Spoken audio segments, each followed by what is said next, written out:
السلام عليكم ورحمة الله.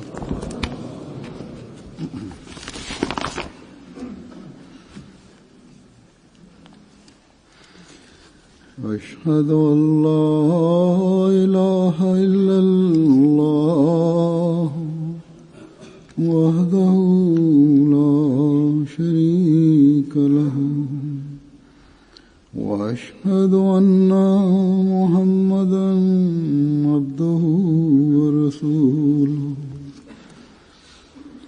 أما بعد فأعوذ بالله من الشيطان الرجيم بسم الله الرحمن الرحيم الحمد لله رب العالمين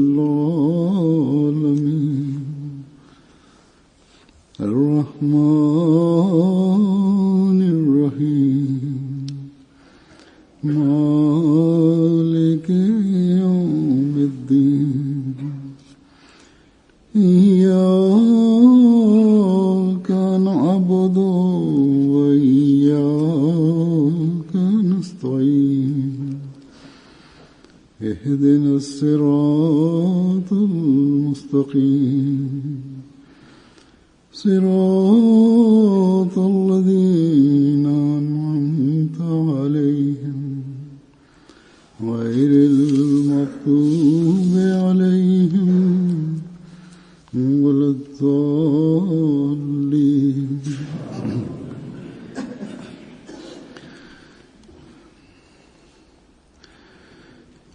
एक सवाल आजकल Bismillahirrahmanirrahim. Husur kaže: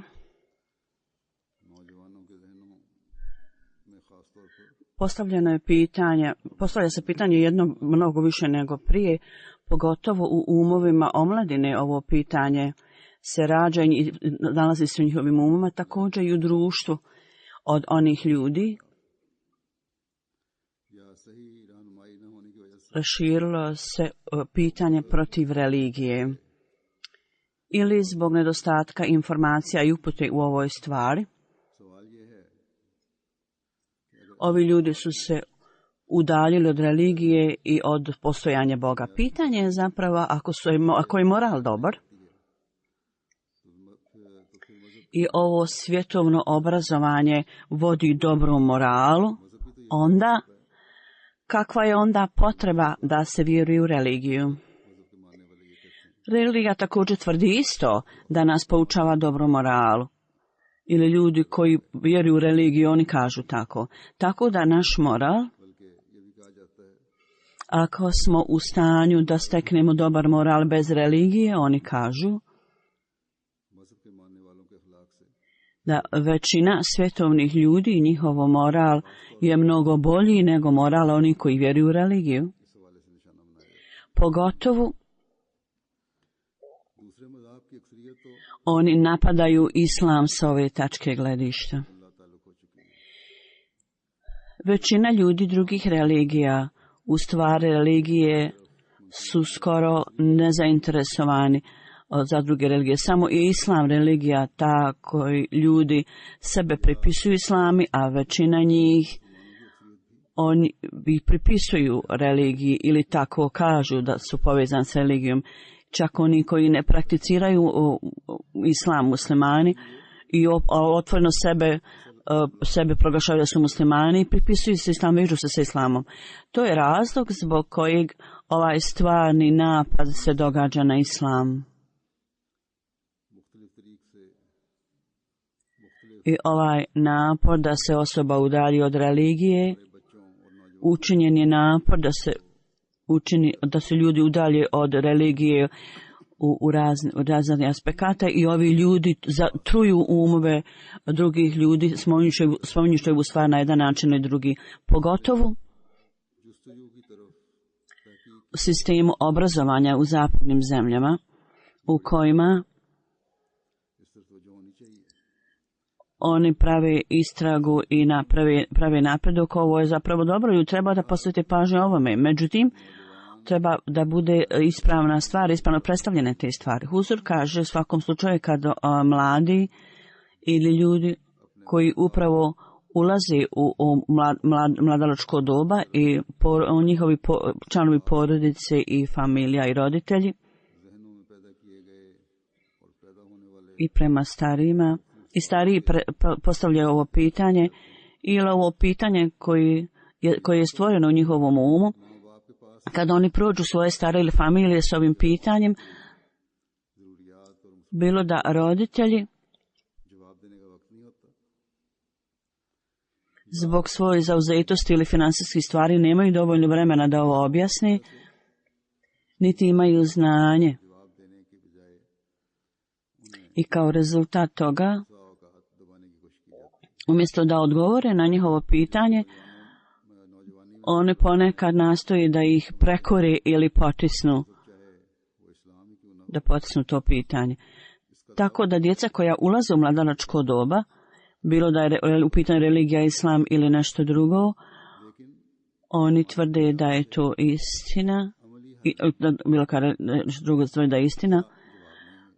U skladu prema ovim godinama za praktično njima nije predstavljeno pitanje ili naknada za tu njihovo neznanje.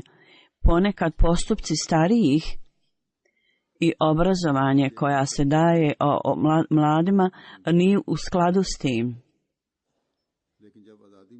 Djeca u određenom stepenu oni slušaju obrazovanje i šute, međutim kad dobiju slobodu govora, kad dovoljno odrastu, oni se udalje od religije.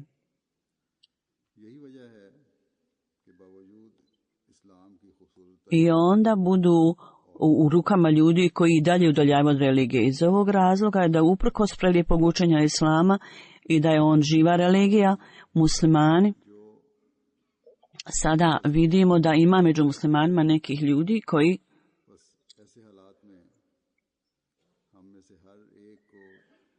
koji ne vjeruju da postoji Bog zapravo. Tako da u ovoj situaciji svaki od nas treba da posveti pažnju u ovoj situaciji.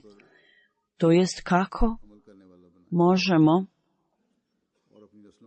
utemeljiti i čvrsto utemeljiti sebe da postupamo prema učenjima religije i isto tako kako treba da vodimo brigu o svojim potomcima. Nema sumnje da je islam savršena religija i dala nam je razna rješenja za razne probleme. Časni Kur'an je potpuna i sveobuhvatna knjiga i časni poslanik sallallahu alejhi ve sellem je bio izvanredan uzor učenja časnog Kur'ana. I ovaj primjer je napravio revolucionarnu promjenu u njegovim ashabima. Oni su razumjeli religiju i razumjeli su moral. Zapravo, oni su također napravili napredak u financijskom napretku, materijalnom napretku.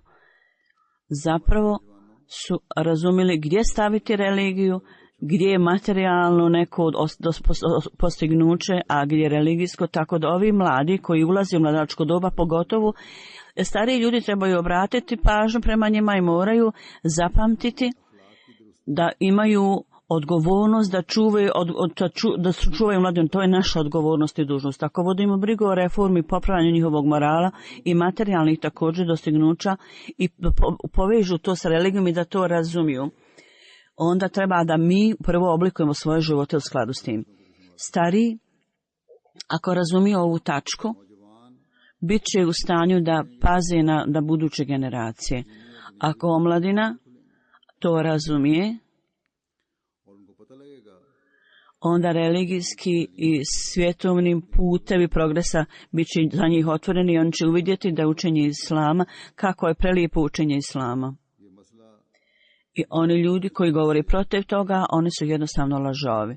Ovo pitanje koje je postalo vrlo rašireno ovih dana i ovi ljudi koji su ateisti ili su suprotstavljeni religiji, ovo nije nešto novo. Čak u prethodna vremena, s vremena na vrijeme, takvo pitanje se postavljalo. I cijelo vrijeme ljudi koji kritikuju religiju Oni su iznosili prigovore protiv religije i govorili su stvari koje kritikuju religiju. Zato što religija, oni nisu uopšte razumjeli da religiju shvate kako treba. I takozvani vjerske vođe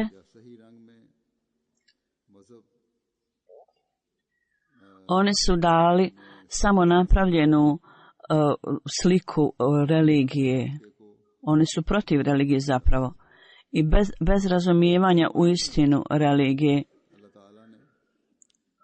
Oni su stavili obrazovane ljude u dalju zbunjenost. U ovo doba Allah dželešanu nam je prema nama pokazao naklonost i uslugu da s ciljem da ukloni ovakve probleme, on je poslao obećanog Mesiju alejhi selam. I on, obećan Mesija alejhi selam, on nas je blagoslovio prikladnim shvatanjem ovih problema i isto tako da mislimo o rješenju za ova problema. Rješenje je postalo lahko za nas da riješimo ove probleme. Hazreti Muslima radijallahu anhu jedan put u svjetlu ovoga je održao hudbu na ovu temu i rekao je: reforma morala, fizički napredak i šta je veza između toga i islam, kako da gledamo na to. I časni poslanik sallallahu alejhi ve sellem kako je kroz svoj vlastiti primjer i kroz praktično vladanje nas poučio šta je stvarnost toga.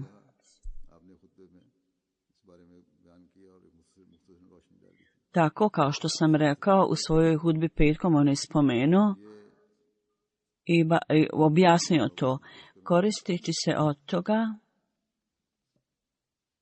ja ću danas predstaviti ovu temu, ovaj predmet. Mi kažemo ljudima svijeta, i sigurno je to istina, da je islam takva religija koju je Allah dželešanuhu nam je dao tačno u skladu sa ljudskom prirodom. Kad mi ovu stvar predstavimo ljudima da je islam religija prirode, Hazreti Muslima radijallahu anhu kaže da religija i moral i potrebe ljudskih bića koji se odnose na njegovo tijelo, oni su tako zajednički uobičajeni da je vrlo teško razlikovati između njih. To jest da kažemo, osoba koja vjeruje u religiju ne može odvojiti moral od religije, niti može reći da religija me je učinila drugačijim ili nemarnim prema svjetovnim ostvarenjima i ja onda ne trebam to. Ovo je razmišljanje da čovjek kaže ja sada ne trebam ništa. U tom slučaju ljudski napredak i kotač kolo svjetskog napretka bi zastalo. Zato su ove stvari povezane, religija, moral i fizički, odnosno materijalni napredak. I uprkos svega toga postoji razlika između njih.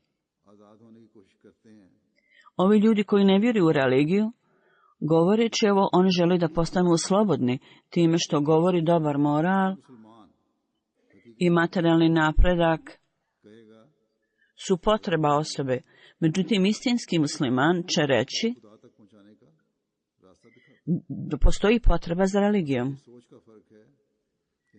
Tako da, zato što religija pokazuje put kako da spoznamo Boga. I ovo je način razmišljanja. Kako treba da gledamo na to i da vidimo to. Kako da povežemo ove stvari. Kako da osnovimo vezu između ovih stvari. Druge religije su mrtve. Islam je jedina religija koja osniva vezu između ovih stvari. Međutim, većina muslimana nisu razumjeli stvarnost istinski prirode religije i na ironičan način ove stvari koji se odnose na moral i fizičke stvari Oni su povezali ih sa religijom i otišli su do najvećeg ekstrema. I umjesto da predstavi religiju kao prelijepu stvar da privlače ljude k tome, oni su postali sredstvo da ljude udalji od religije. I post, i ibadet, i svjetovne stvari, bilo da je to snimanje neke organizacije ili održavanje skupova, sastanka. I neki kažu, prema nama ovo je dio religije. I ovi ljudi koji tome ne prisustvuju, smatruju ga nevjernikom i varalicom. Sada mi vidimo to u muslimanskom svijetu danas.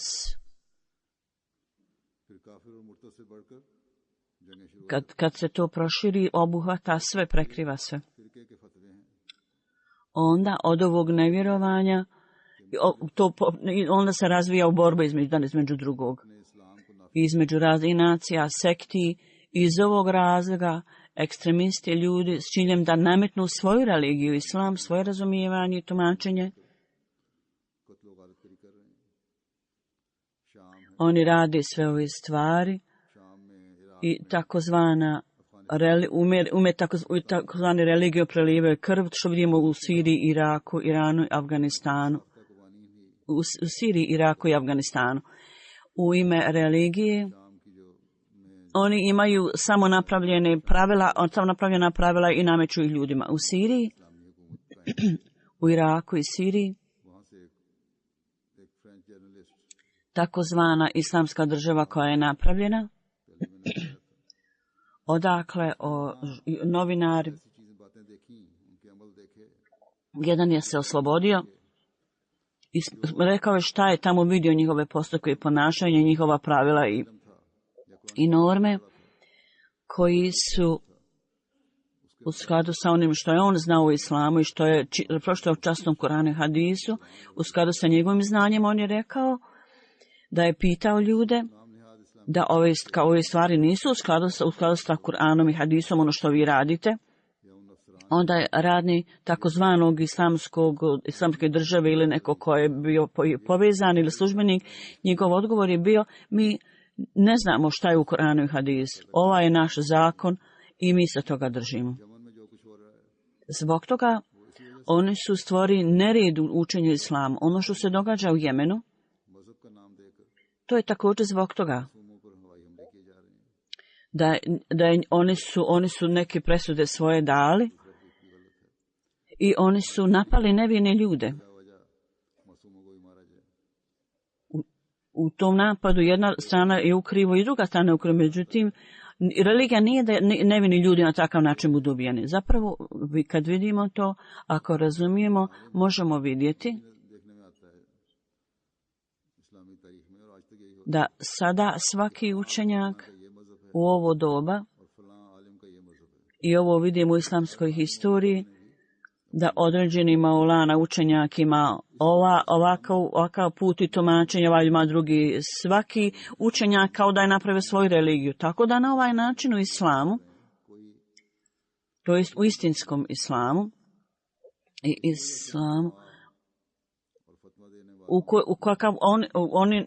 kako oni postupaju, nema nikakve stvarnosti sa stvarnim islamom. I ova ulema daje svoje fetve, bilo da su muslimani ili ne, oni su se udaljili od biti suštine islama i u ime duhovnosti u islamu. Bog zna šta oni rade, samo Bog zna šta oni rade. I u poređenju s tim, ovi ljudi koji su udaljeni od religije i oni su materijalno napredni i na zapadu čini napor da duhovnost i moral treba da budu učinjeni dijelom materijalnog svijeta. Ako razmisle radi o objavi, oni kažu ovo je dio ljudskih postupaka. Ako se zamisli nad moralom, onda oni s ove tačke gledišta misle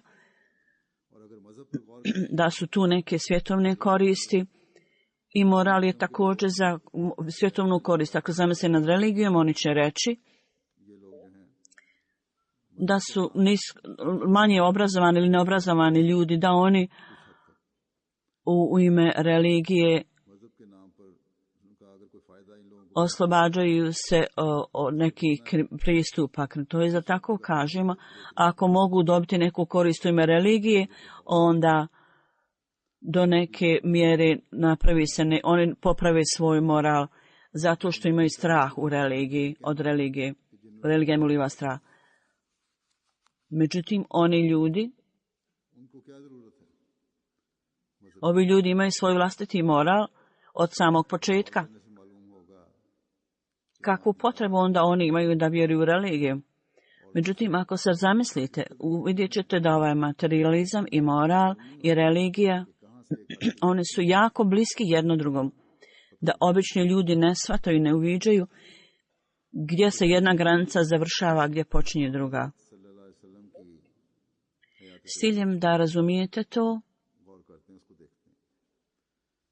da razumijemo to ako pogledamo na to i zamislimo se nad životom časnog poslanika, sallallahu alejhi ve sellem, mi vidimo da je časni poslanik, sallallahu alejhi ve sellem, bio svjetski reformator u tome i duhovni reformator i isto tako je bio reformator religije, da popravi religiju. Ako pogledamo na život časnog poslanika, sve je to uključeno, sve su ove stvari uključene.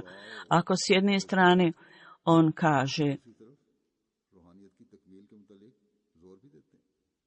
u prevodu, ibadet je suština obožavanja, on također ističe potrebu za istinskom i iskrenom dovom ili ibadetom. Ne samo da čovjek obavlja, sve je riješeno. Zapravo osoba treba da prođe kroz određene stepene toga i treba da uveća svoju duhovnost.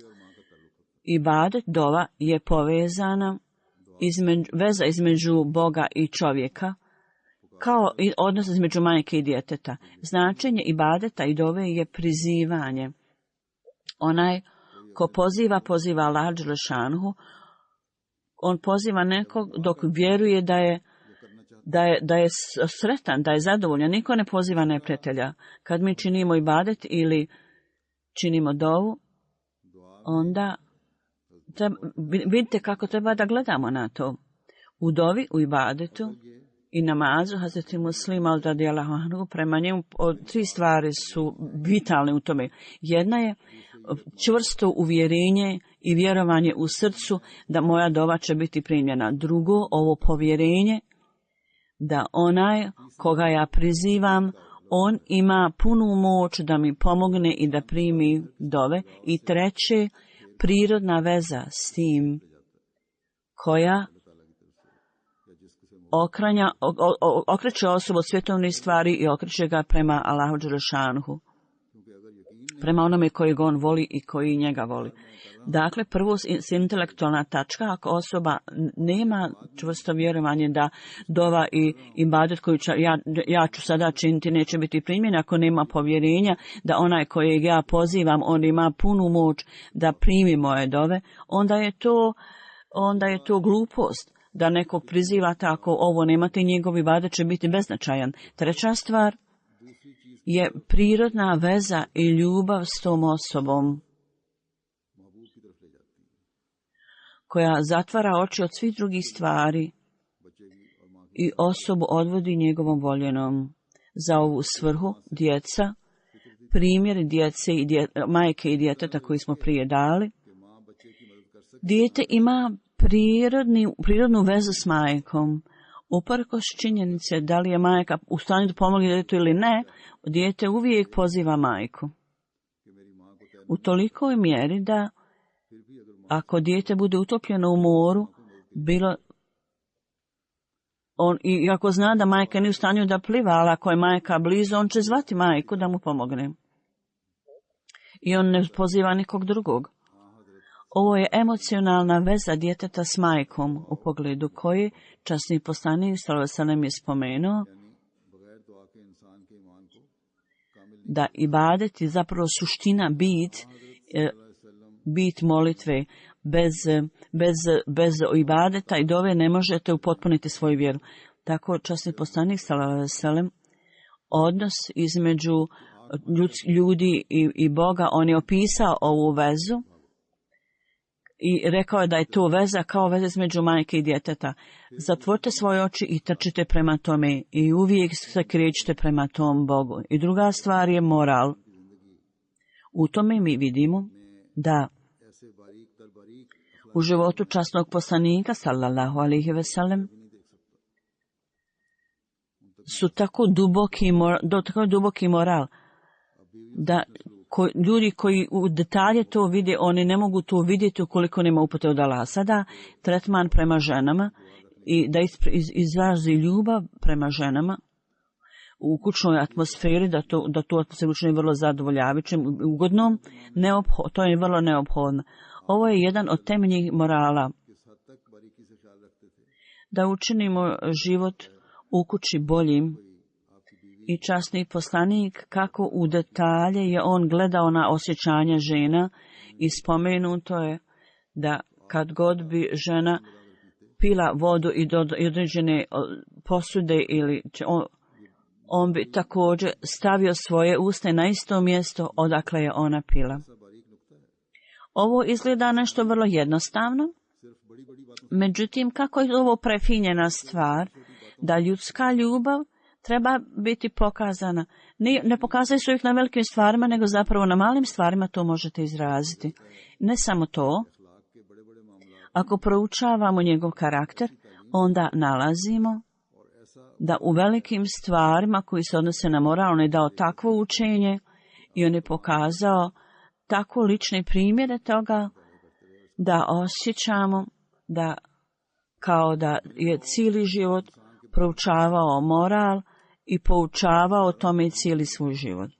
I odnos između ljudi i između rodbine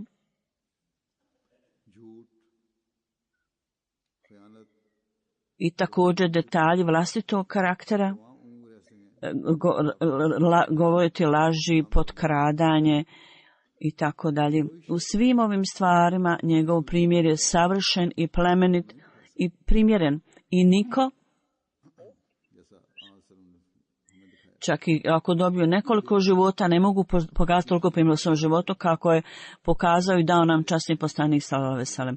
Onda treća stvar je materijalni aspekt. U tome mi vidimo da je časni poslanik sallallahu alejhi ve sellem, njegovo učenje nas također vodi u ovom polju. Na primjer,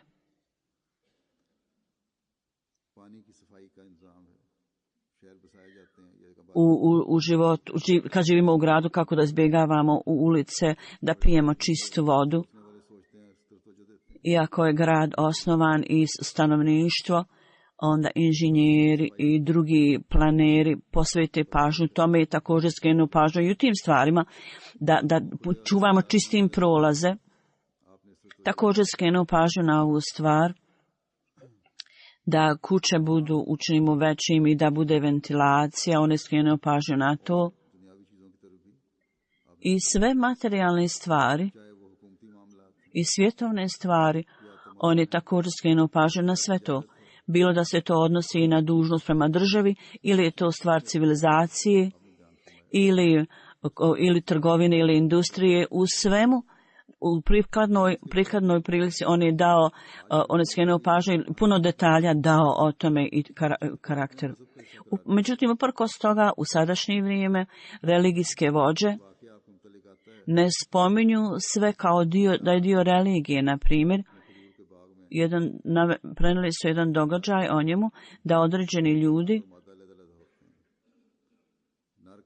oni su bili neki, uzgajali su neko voće, hurme ili nešto i bili su odvojeni muškarci i žene, jedni su bili odvojeno i stavljeni među druge, valjda muško, među žensko je opasno. I rekao je kakva šteta ako pomiješa muškarci i žene. Možda će negdje biti pomiješani. Onda ljudi su zaustavili da se ljudi miješaju muškarci i žene i naredne godine ili godinu poslije toga urod je bio vrlo mali i časni poslanik je pitao za razlog. Dakle, ovi ljudi su spomenuli i rekli, o Božji poslaniče, ti si nas zaustavio da ne miješamo muškarce i žene.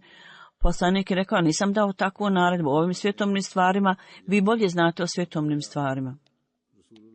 Hazreti Muslima radijallahu anhu kaže, ovdje časni poslanik sallallahu alejhi ve sellem je na neki način odvojio materijalni aspekt od religijskog aspekta. Časni poslanik je također lično rekao kakva je potreba i smisao da ih miješamo i poslije je rekao nije trebalo. Međutim, časni poslanik je također, ali u to vrijeme on je odvojio materijalne stvari od religijskog i rekao ove stvari vi znate bolje. Međutim, hođe danas govori nešto vrlo loše i sljedeći to oni kažu da su ljudi izišli iz islama i postali su varalice. S druge strane, ove zapadne zemlje ili razvijene, takozvane razvijene zemlje, u skladu s prema njima, niti je neophodno vjerovati u religiju, niti pokazati bilo kako poštovanje prema religiji, niti postoji svetost morala. Oni sve proglašavaju materijalnim stvarima. U tolikoj mjeri da Hazreti Muslima otpiše njihovi filozofi toga vremena, kaže ovo nije pitanje kako je Bog stvorio ovaj svijet, nego pitanje je kako ljudi neuzubillah su stvorili Allaha. Oni to pitanje postoji. Za njih je pitanje Boga je rezultat ljudske revolucije, ljudskog razvoja. Božje postojanje je stvarnost. Čak i u tom slučaju to je zadnja veza ljudskog razvoja i da ništa više nema prema njima. Ljudi su željeli da imaju dobar primjer i kad nisu imati dobar primjer među ljudima, onda izvan domena ljudskih bića, oni su zamislili nešto i to nazvali Bogom. U prvom primjeru, prvo nastojanje ljudi nije bilo uspješno da naslikaju to biće, međutim kad su više razmišljali i mislili i napravili su određeni napredak i popravke i na kraju obuhvatna slika je naslikana i oni su rekli to je Bog. To je prema filozofima bilo tako. Čak i danas ima mnogih ljudi koji kažu ovo je Božja priroda i tako oslikavaju Boga. Hazreti Muslima kaže na ovaj način ljudi napravili Boga kao dio materijalnog svijeta, dijelo materijalnog svijeta. Filozofi tog doba, oni su sami napravili Boga kako su tako stvorili. Bilo je mnogo ljudi takvih i ovi koji vjeruju u ovog samo napravljenog Boga. Međutim, oni ljudi koji su došli kasnije, oni filozofi koji su kasnije došli i za koji se vjeruje da su ljudi koji su napravili napredak među naprednim ljudima, ovo su ljudi koji su se postepeno udaljili od puta religije i sada zbog ovog razmišljanja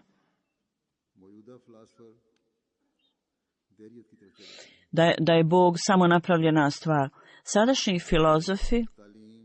filozofi sadašnjeg vremena su otišli u ateizam. Zapravo, u ime obrazovanja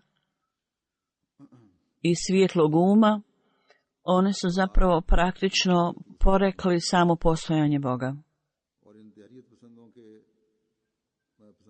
I smatraju da je samo moral nešto važno.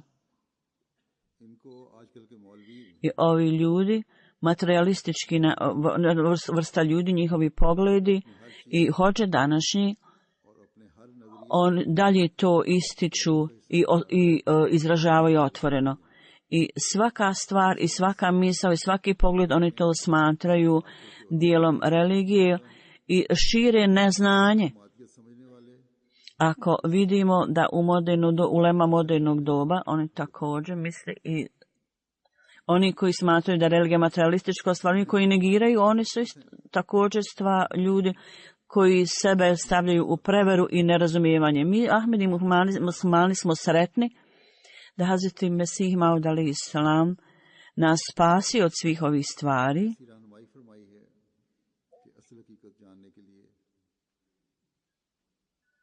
On nam je dao takvu uputu da s ciljem da dobijemo pravu stvarnost, on je rekao, steknemo pravu stvarnost, on je rekao, pogledajte na život časnog poslanika, sallallahu alejhi ve sellem. Časni poslanik, sallallahu alejhi ve sellem, je objasnio ovu stvarnost, istinu, da u svakoj stvari da idemo na skromnost, da budemo skromni i da budemo pravedni i da razumijemo to kako treba. Ovo je prava stvar. On je rekao, nema sumnje, ibadet je vrlo važan i neophodan. Ovo je svrha ljudskog stvaranja, da činimo ibadet i obožavamo Boga.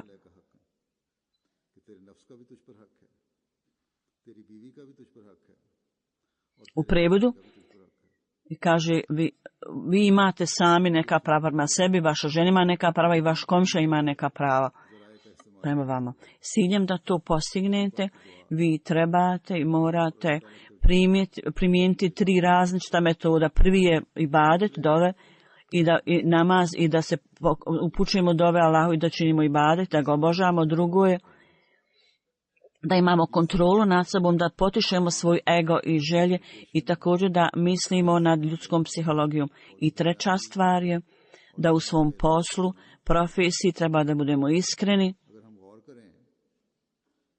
i da steknemo i svjetovno i duhovno znanje i nauke i od svega ostalog. Ako se zamislite nad pravima sebe koje imate u svom ibadetu i odnos prema Allahu, to je neophodno, to dvoje.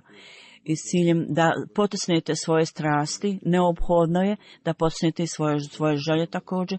Ponekad ove stvari iziđu izvan ruke i onda liše ljude prava i učine čovjeka da čini neku nepravdu. I onda uvećavanje svoga znanja i da budete vrlo iskreni u svom poslu i radu, duhovno stanje i moralno stanje života može biti popravljeno. Slično tome i na ovaj način dužnost prema porodici, da oni čine ibadet i da kontrolišemo svoje strasti. I također dužnost nam je da ispunimo njihove materijalne potrebe. Slično tome i komšije. Kaže, vaš komšija također ima neka prava prema vama s ciljem da ispunite svoje dužnosti prema društvu. Treba da ispunite te sve obaveze i kad razumijete, treba da razumijete njihovo razmišljanje i u skladu s tim. Kakva god poruka ili religija treba da im bude prenesena, treba da im prenesete. Oni imaju pravo da im kažete o religiji i onda da uvećate svoje znanje i da napravite napredak u svom poslu. Treba da uzmete učešće u nacionalnom napretku također. Ovo je također spada među prava komšija i društva. Kad u društvo razmišlja ovako, na ovaj način, svako će raditi sve što može i onda će društvo i materijalno i duhovno napraviti napredak, u svakom smislu će praviti napredak. Ovo je zbog lošeg stanja muslimana, da je Božja religija, oni su dali na tome prednost. Dali su tome prednost i ne vode i računa ovim stvarima koje sam upravo spomenuo. Zapravo njihove same sebične želje u ime toga, oni su dali da je sve to religijsko. Religija koju Allah dželešanu, da one ne daju prednost toj religiji, istinskoj, da su dali prednost ta istinskoj religiji, oni bi vodili računa i drugim stvarima i dali im pravo mjesto i na pravom. Međutim, oni su svojim sebičnim željama i egu dali ime religije, da je to islam. Dakle, nema pitanja da kažu ljepotu islama drugim ljudima, oni sami.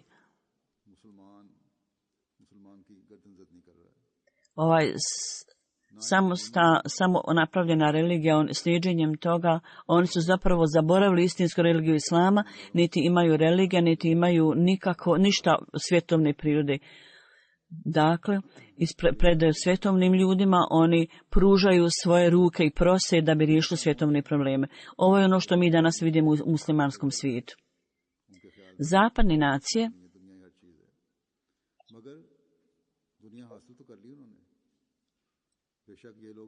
oni kažu, religija nije ništa, svijet je važan.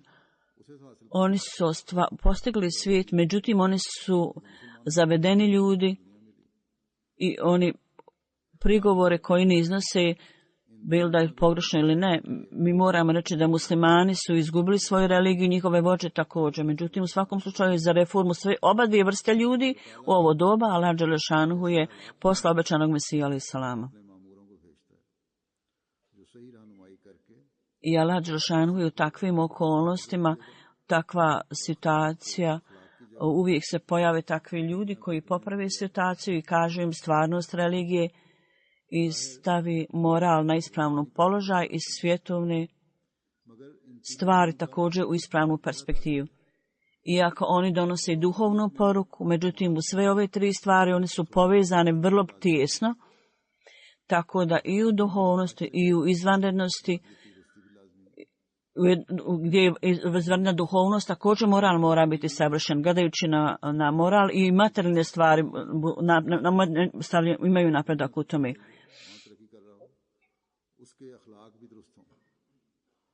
Nije neophodno da osoba koja je napredo materijalnim stvarima, ona sve dobiva i da je moral njegov također ispravan. Isto tako, neko čiji je moral dobar njegova, onda religija mora također da bude i dobra. Razlog za to je da Allah dželešanuhu želi da dovedemo ljude bliže k njemu. I to je svrha stvaranja ljudi.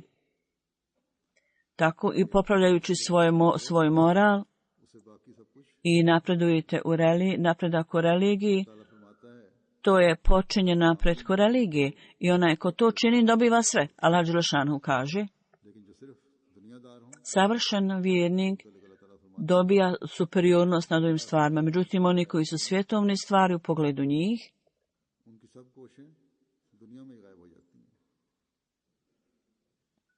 svi njihovi napori su izgubljeni u gonjenju svjetovnih stvari i ide u njihovom hodu za svim stvarima. A Sveti Muslima ovdje dalje objasnja ovaj primjer i kaže, onaj koji prihvati duhovnost, onaj koji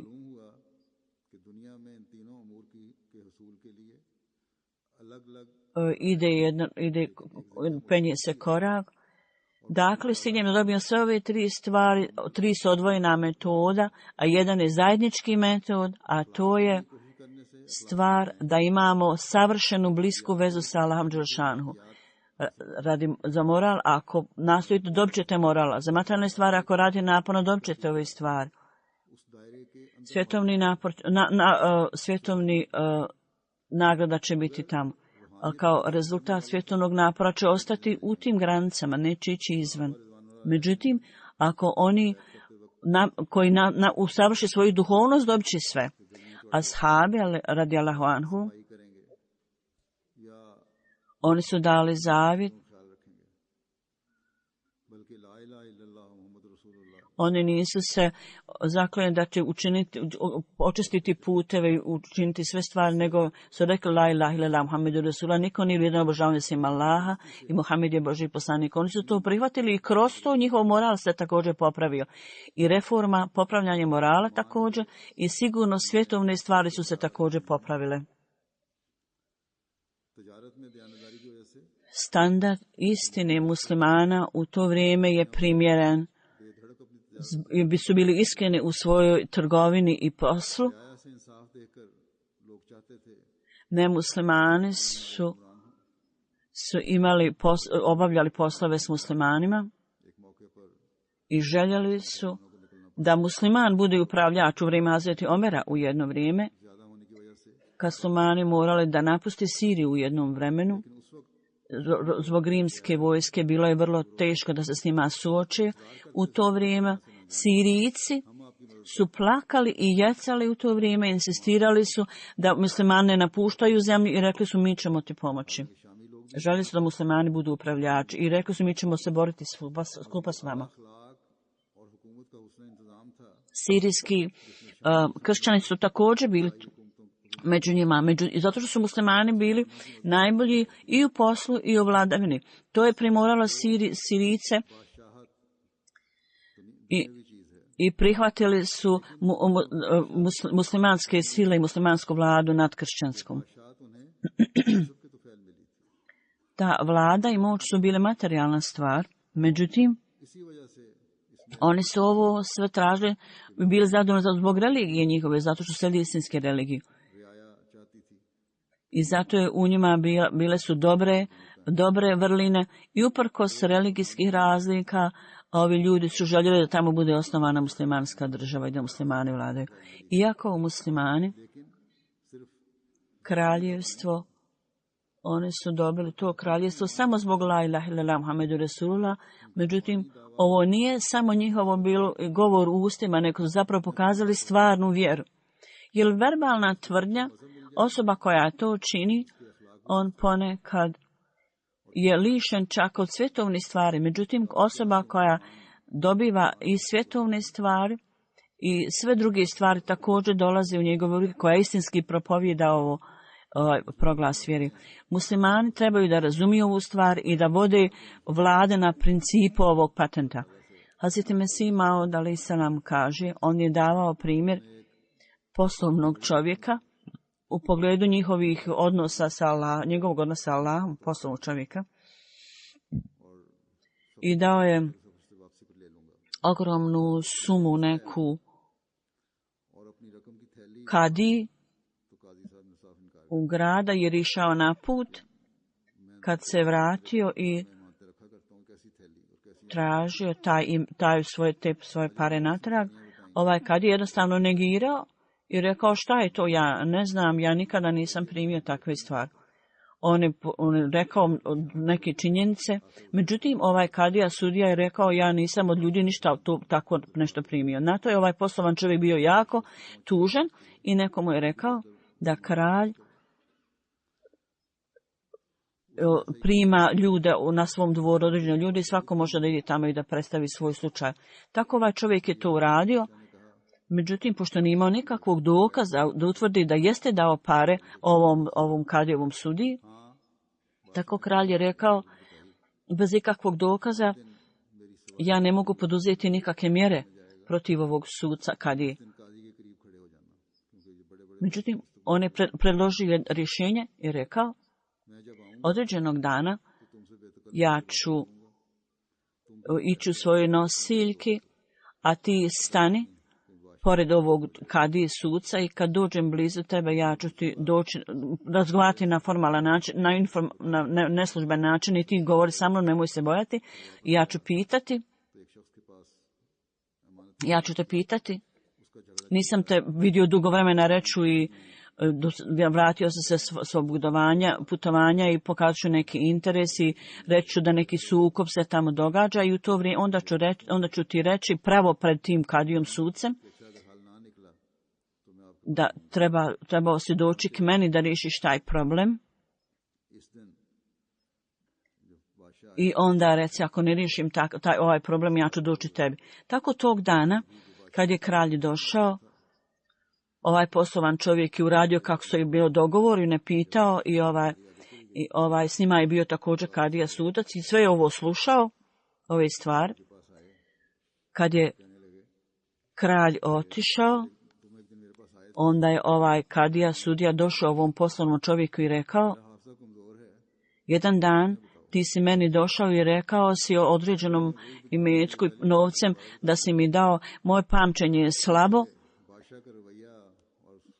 tako da drugi put je također spomenuo isto i rekao da sada vladanje kralja i njegov tretman, kako je on tretirao poslovnog čovjeka, rekao zašto nisi rekao ovu stvar, činjenicu prije meni, ja bi onda tebi dao tvoj imetak. Kada svjetovni kralj koji ima ograničenu moć, ako prijateljstvo sa takvim kraljem može dati takav položaj osobi i tako postupati, da vrlo moćni ljudi ga se boje, kako je onda moguće da osoba koja ima prijateljstvo sa Allahom, da cijeli svijet se klanja pred njemu, ne mogu dobiti ono što traže. Časni poslanik kroz njega ove stvari su bile date ovim ashabima. Oni nisu ove stvari dobili kroz svjetovne stvari, nego svjetovne stvari, sve što su dobili, sve su to dobili time što su bili počinjeni religiji. Zato je potrebna vjera. Traži se vjerovanje koje privlači Allahovo zadovoljstvo. Osoba koja ima potpunu vjeru, kako ta osoba može napustiti dobar moral? U svim odjeljenjima i aspektima morala, i ako se osoba postupa i ponaša u skladu s tim, i ako je iskren i povjerljiv i ispravan i pobožan, sve ove stvari su neophodne, onda će čovjek biti u stanju da ostvari sve ove stvari, i rezultat toga će sigurno biti da stanje i stručnost i sposobnost i težak rad, sve to treba da uloži, on će to sve steći i bit će u stanju da postupa po ovome. Kao rezultat toga dobit će i svjetovne stvari također. Tako musliman uvijek treba da posveti maksimalnu pažnju duhovnim odnosima i duhovnim stvarima. Ne kao ovi ljudi koji samo ustama to govore. Ljubav prema Allahu nije samo sa jezika, zapravo je kroz srce, da u srcu imate tu ljubav. I kad je takav slučaj, onda ta osoba bude u stanju da sve dobije. I dok osoba ne stigne do izvanredne tačke, ne može biti ta nagrada. Ulazeći u religiju, ulaskom u religiju, izvanrednost je nešto daje korist i treba da steknete to, izvanrednost i odličnost. Hazret Musleh Maud kaže da u ovo vrijeme samo oni ljudi dobiju korist od nas koji imaju blizak odnos s nama, ili oni koji su snažni protivnici, kao Sanaula, on također dobija korist.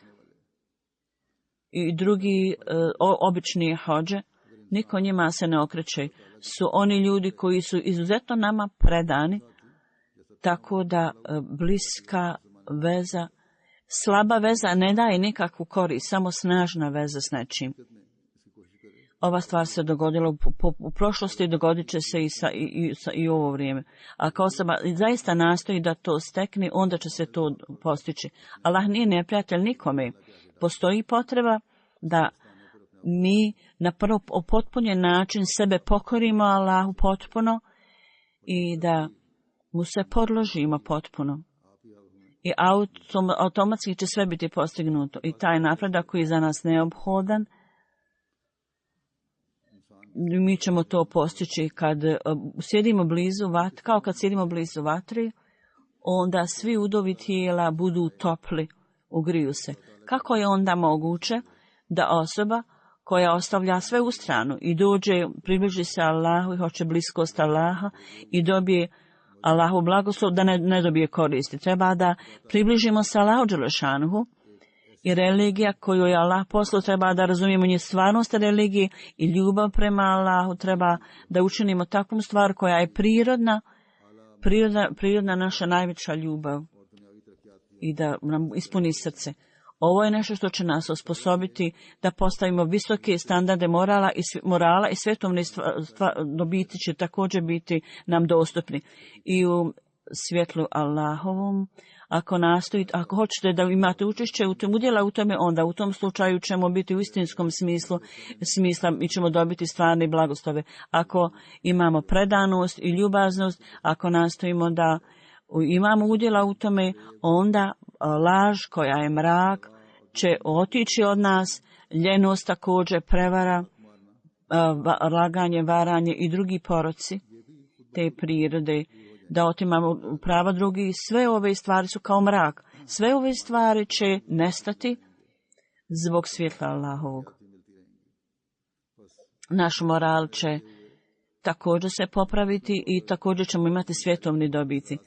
Tako, živeći u ovom društvu, ako hoćemo da zaštitimo svoje generacije buduće od svjetovnih utjecaja i ako treba da razumijemo vezu religije sa materijalnim stvarima, to je neophodno da razumijemo i ove stvari treba da budu popravljene, da budu sve počinjene religiji, da to vežemo sa konceptom religije, da treba da osnovimo vezu sa Allahom, da nas Allah dželešanu osposobi za to. Alhamdulillah, nahmaduhu wa nasta'inuhu wa nastaghfiruhu wa nu'minu bihi نتوكل عليه ونعوذ بالله من شرور أنفسنا ومن سيئات أعمالنا من يهده الله فلا مضل له ومن يضلل فلا هادي له ونشهد أن لا إله إلا الله ونشهد أن محمدا عبده ورسوله عباد الله رحمكم الله إن الله يأمر بالعدل والإحسان وإيتاء ذي القربى وينهى عن الفحشاء والمنكر والبغي يعظكم لعلكم تذكرون اذكروا الله يذكركم وادعوه يستجب لكم ولذكر الله أكبر.